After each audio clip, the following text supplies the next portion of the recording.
Në dimrin e acart të vitit 1638, një re e zez u ngrit mbi Alpet shqiptare.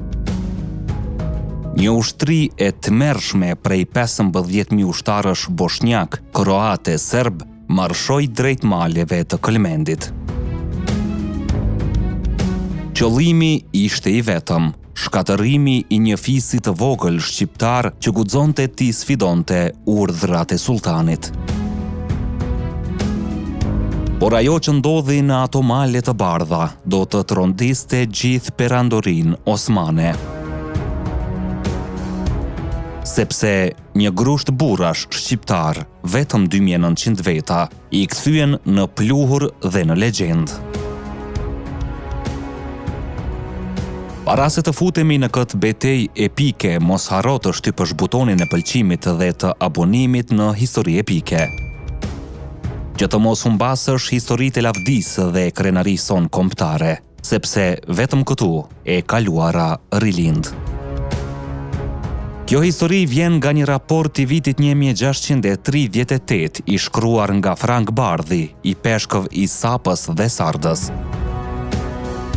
Një shqiptar i ditur që studioi në Itali dhe që u kthye për t'i shërbyer popullit të vet.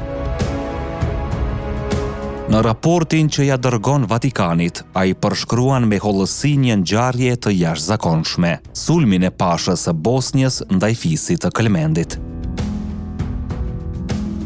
Në atë kohë perandoria osmane kishte nënshtruar pothuajse gjithë Ballkanin, por jo Këlmendin.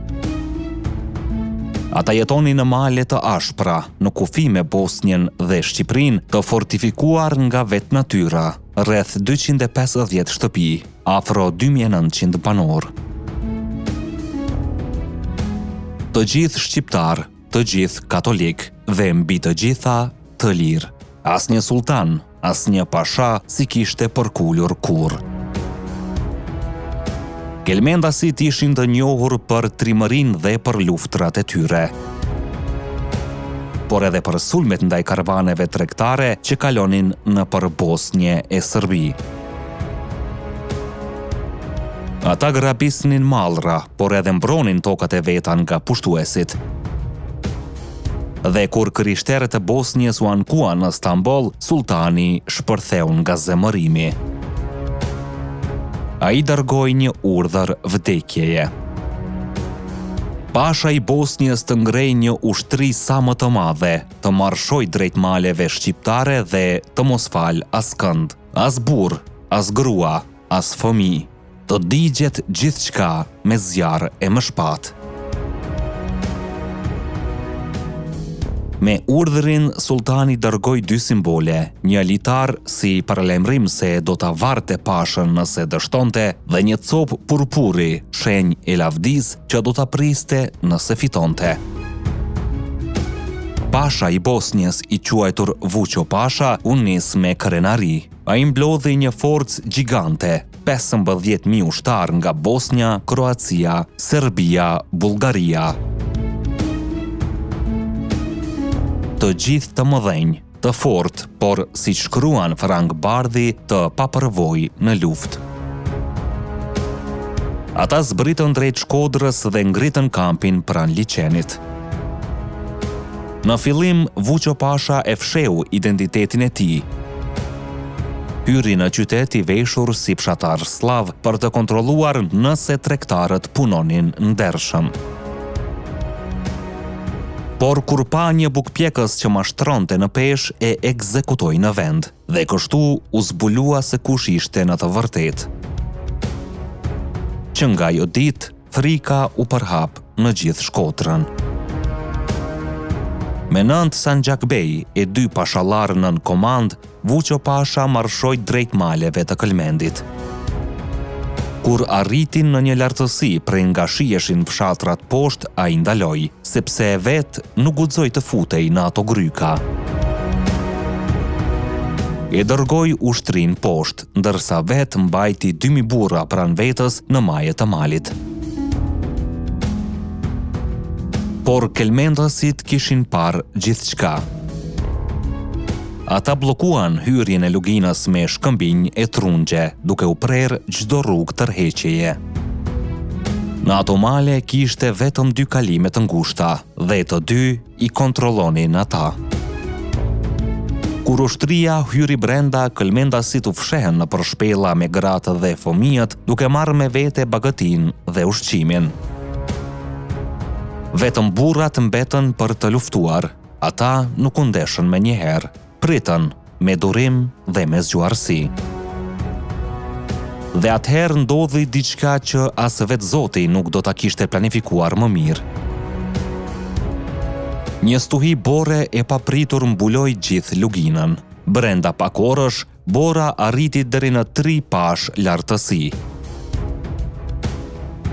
Aq sa ushtarët nuk mund të lëviznin as përpara, as prapa. Ata kishin marrë me vete vetëm 8 ditë ushqim, por bora i detyroi të mbeteshin atje 16 ditë. Të uritur, të ngrirë, të dëshpëruar. Këlmendasit i shikonin nga lartë dhe u thërrisnin me ironi. Erdhët si për dasmë, por si do të dilni prej këtu tani? Kur më në fund ushtria e Vuçopashës u përpoq të tërhiqej në për rrugën e ngushtë, këlmendasit ishin gati. Ata i lanë të afrohen, pastaj u hodhën mbi ta si rrofeja e malit. Në sulmin e parë u vran 2000 kroat dhe shumë të tjerë u zhdukën në nënborë. Ushtarët shqiptar morën armët, kuajt, rrobat dhe furnizimet e armikut. Aty nisi paniku. Pashallarët u shpërndanë për male, disa duke u fshehur të veshur si fshatar.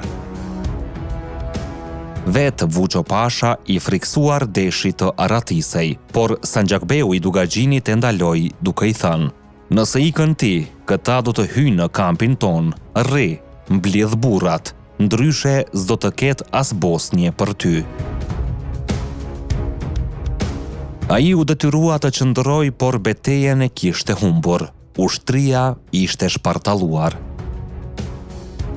Vuçopasha u kthye në Shkodër i raskapitur dhe i turpëruar.